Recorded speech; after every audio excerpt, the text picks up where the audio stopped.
Brillanti Singer.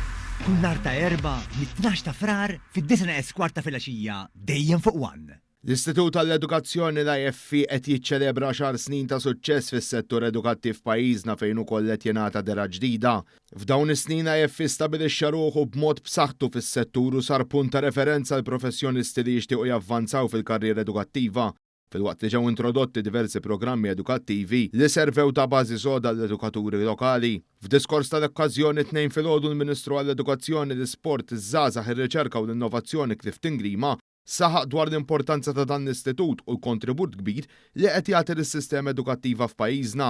Naħseb illi l-IFF fl-aħħar snin uriet ir-rwol importanti ħafna tagħha f'dak li hija s-sistema edukattiva tagħna billi ta' diversi toroq, diversi opportunità lin numru ta' edukaturi li jridu jtejbu dak li huma l-ħiliet tagħhom, jtejbu dawk li huma l-kwalitajiet u kwalifiċi tagħhom, kwalifiċi li permezz tagħhom ikollhom aktar opportunitajiet sabiex javanzaw fil-karriera tagħhom. Il-kap eżekuttiv tal-Istitut Joe Grima saħqet li se jibqgħu impenjati li joffru edukazzjoni ta' kwalità u li jappoġġjaw lill-edukaturi fil-karrieri tagħhom.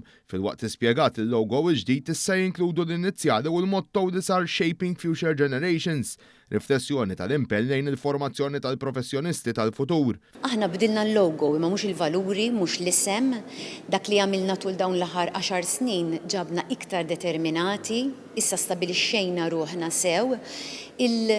Is-sinifikat tiegħu huwa ħanħarsu lejn l-10 snin li jmiss b'determinazzjoni kbira, bi-standards stabbiliti u ħankunu qegħdin niftħu l-bibien għal professjonijiet kollha li jagħmlu ġid lill-istudenti fl-edukazzjoni tagħhom u fl-iżvilupp holistiku tagħhom. Fil-fatt l-IFF se jkompli jikkontribwixxi lejn karrieri ġodda bi programmi edukattivi innovattivi ta' riċerka u tisħiħ fil-kollaborazzjoni mal-istituzzjonijiet edukattivi kemm lokalment kif ukoll internazzjonalment.